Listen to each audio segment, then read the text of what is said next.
demais?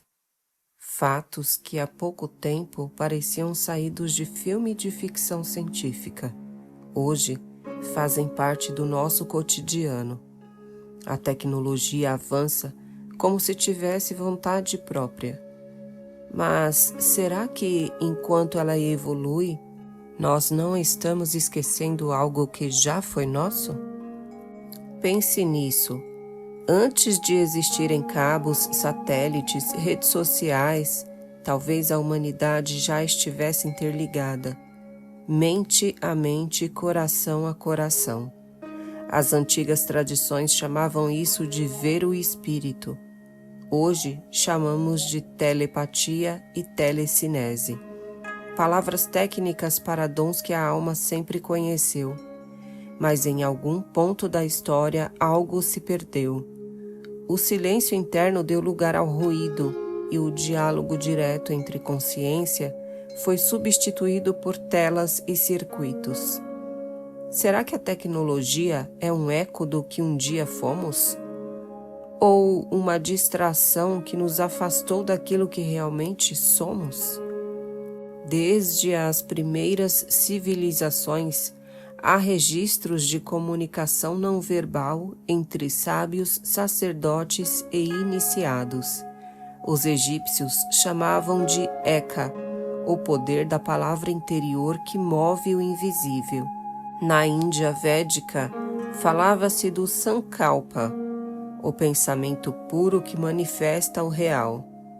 Entre os povos andinos, a palavra Aini, reciprocidade, representava a troca de energia entre seres vivos e o cosmos. Esses relatos não eram mitos infantis, mas descrições simbólicas de uma ciência interior. O ser humano antigo não via diferença entre mente e matéria. Tudo era vibração, e a vibração podia ser direcionada. Quando pronunciamos telepatia e telecinese, apenas traduzimos com vocabulário moderno aquilo que os antigos chamavam de magia. A física moderna, com todas as suas equações e aceleradores de partícula, acabou confirmando algo que os místicos sabiam. Tudo no universo é campo. Campo elétrico, campo magnético, campo gravitacional e, quem sabe, campo mental. O cérebro humano produz ondas mensuráveis. Cada pensamento gera um padrão de energia. O coração, curiosamente, cria um campo eletromagnético muito mais intenso que o do cérebro. Quando duas pessoas entram em sintonia emocional, esses campos começam a sincronizar. A ciência chama de entrainment. O esoterismo chama de comunhão. É o mesmo fenômeno visto de dois ângulos diferentes. E talvez seja aí que comece a explicação racional para a telepatia. Nos laboratórios da década de 1970, cientistas começaram a testar o improvável. Seria possível enviar uma informação diretamente de um cérebro a outro? Em 2014, pesquisadores de Harvard conseguiram fazer isso.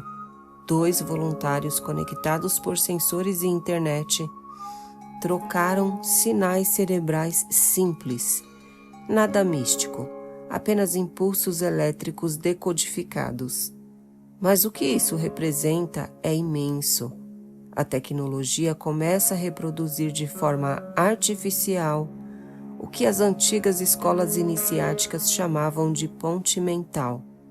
A telepatia sintética é o prenúncio da telepatia natural relembrada. O que era espiritual volta pela via científica, e talvez isso não seja coincidência. Mas, se um dia já fomos capazes de perceber uns aos outros sem palavras, por que perdemos isso? A resposta está na história da mente coletiva. A humanidade trocou o silêncio pela informação, a contemplação pela produção. Ao tentar controlar o mundo externo, esquecemos o interno. E quando a atenção se volta totalmente para fora, a ponte com o invisível se dissolve. A telepatia e a telecinese não foram retiradas de nós, foram esquecidas, abafadas sob o peso de estímulos e ruído.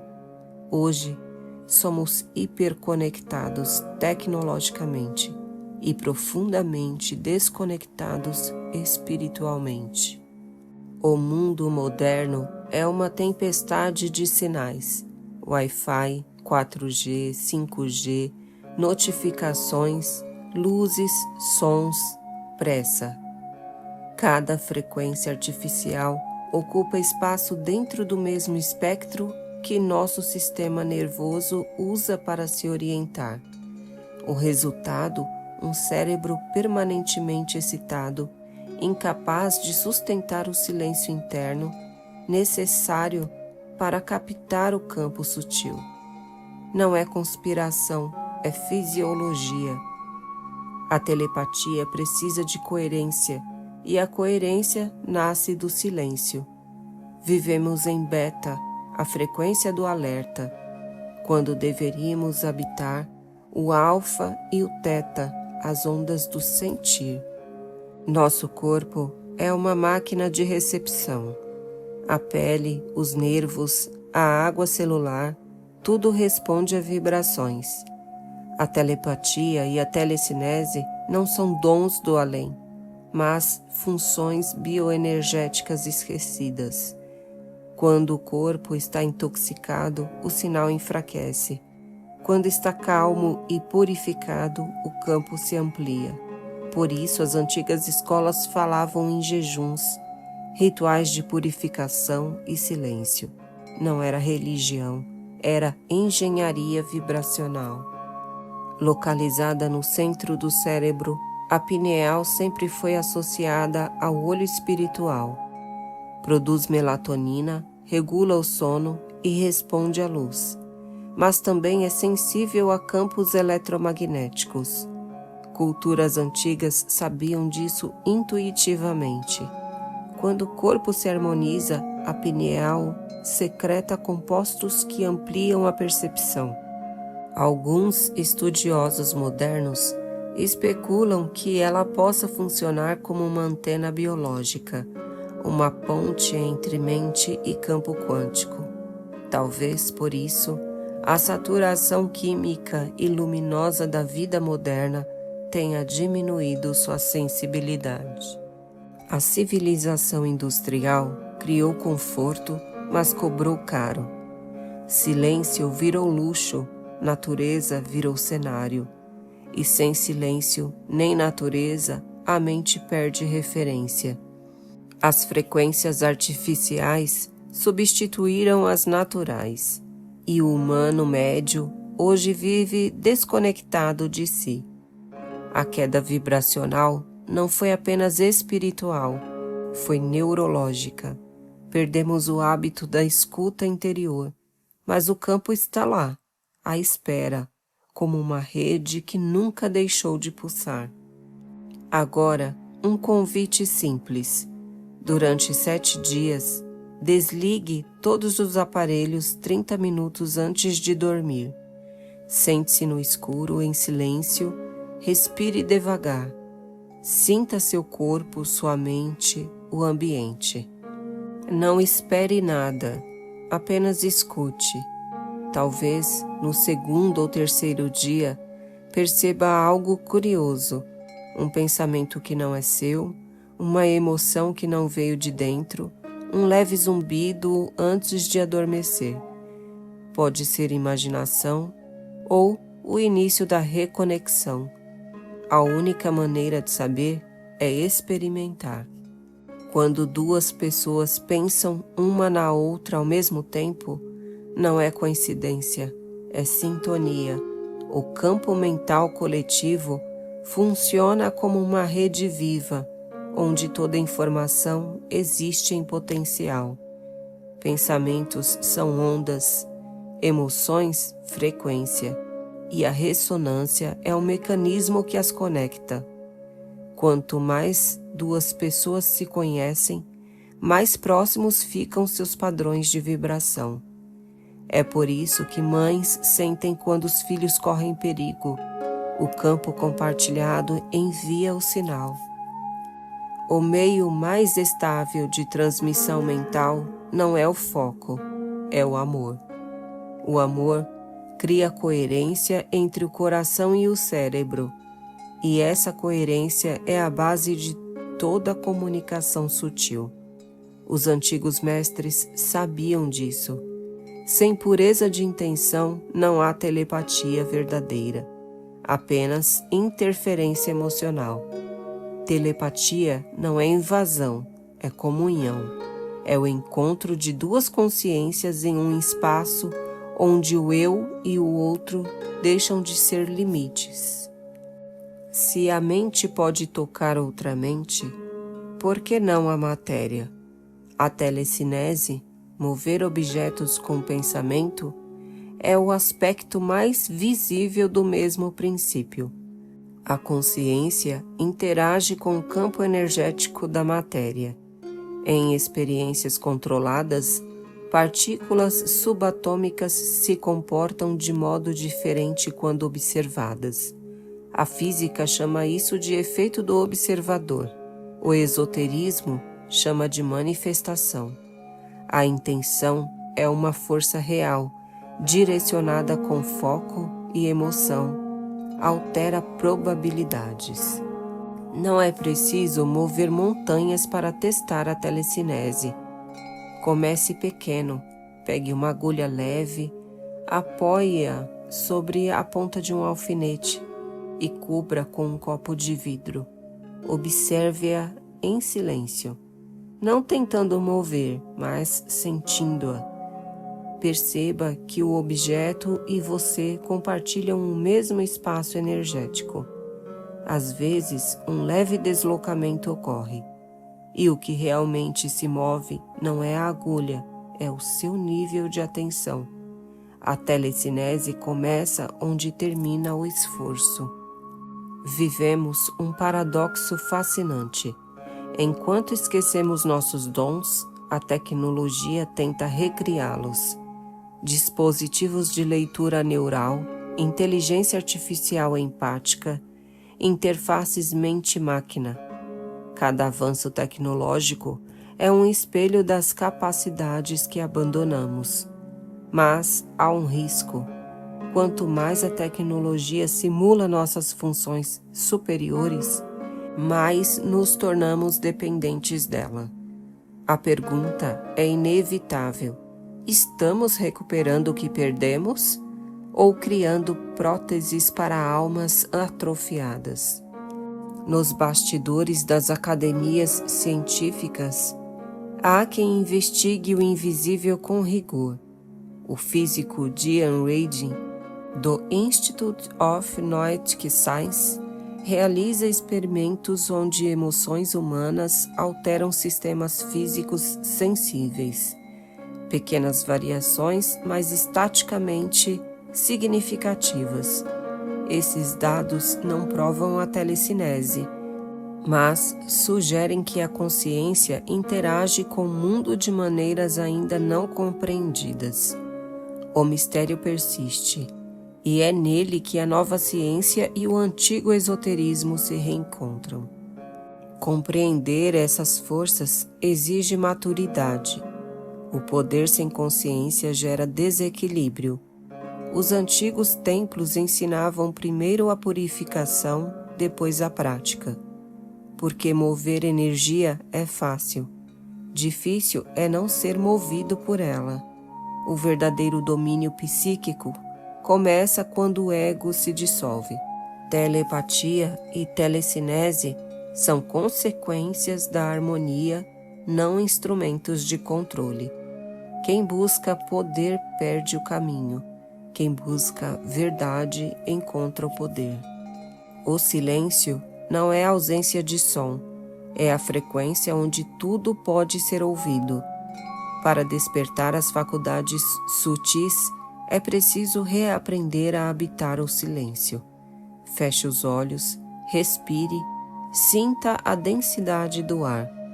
Perceba que você não pensa o silêncio, você o escuta. E nesse espaço entre dois pensamentos, a consciência começa a perceber-se como campo. É ali que mora o início da telepatia, no espaço entre um ruído e outro. O cérebro é moldável.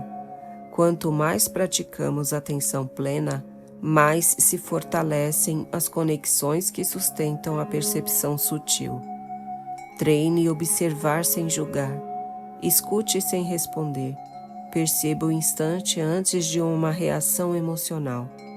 Esse é o ponto onde o poder começa. A telepatia não é dom, é consequência da presença. Quem realmente ouve o mundo, ouve também o que o mundo não diz. Toda evolução espiritual é, no fundo, um retorno. Não estamos buscando novos poderes, mas reencontrando funções naturais do ser. O coração é o verdadeiro centro da telepatia. Estudos do Heart Math Institute mostram que emoções coerentes criam padrões de campo ordenados, que influenciam pessoas próximas. A ciência começa a comprovar o que os místicos afirmaram por milênios. O coração pensa, sente e emite informação. Os satélites orbitam o planeta como se fossem neurônios do cérebro coletivo. A internet é o sistema nervoso externo da humanidade. A inteligência artificial, um espelho da mente inconsciente. Talvez estejamos projetando para fora o que ainda não lembramos como acessar por dentro. A tecnologia, portanto, não é inimiga, é símbolo. Quando a consciência humana amadurecer, ela servirá como extensão, não substituto, dos dons naturais.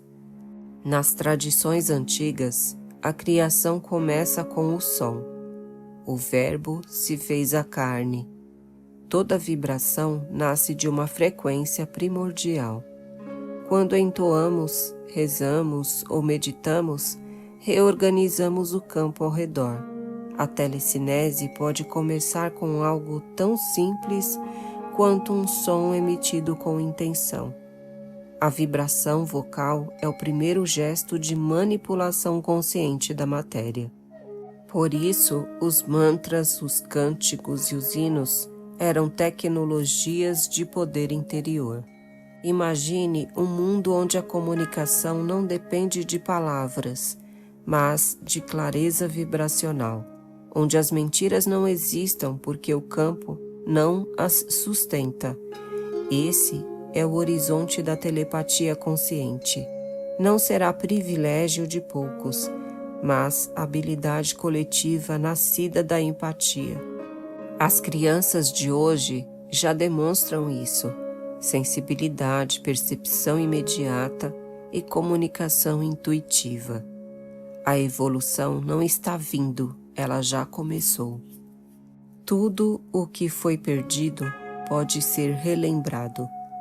A telepatia e a telecinese não são milagres, são o próximo estágio natural de uma humanidade que reaprende a sentir.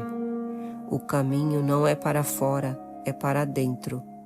Purifique o corpo, silencie a mente, alinhe o coração. O resto vem como consequência. A verdadeira revolução não é científica nem religiosa, é vibracional e começa em você. Agora, feche os olhos, respire fundo. Lembre-se, você está dentro de um campo vivo e esse campo responde à sua intenção. Cada pensamento é uma semente, cada emoção um comando. A telepatia e a telecinese são apenas expressões do mesmo princípio, a mente criando realidade. Então, use o poder que já possui. Pense com amor, sinta com verdade, haja com consciência, porque o retorno dos poderes perdidos não é o futuro, é a memória despertando no presente. Antes de terminar, este episódio foi inspirado livremente no filme O Instituto, uma obra que, sob a aparência de ficção, questiona o quanto somos realmente livres e o quanto da nossa mente foi programada para esquecer quem somos. Assim como os personagens do filme, nós também vivemos entre o despertar e a ilusão. A diferença é que agora você sabe que há uma escolha: despertar ou continuar acreditando que o poder está fora de você.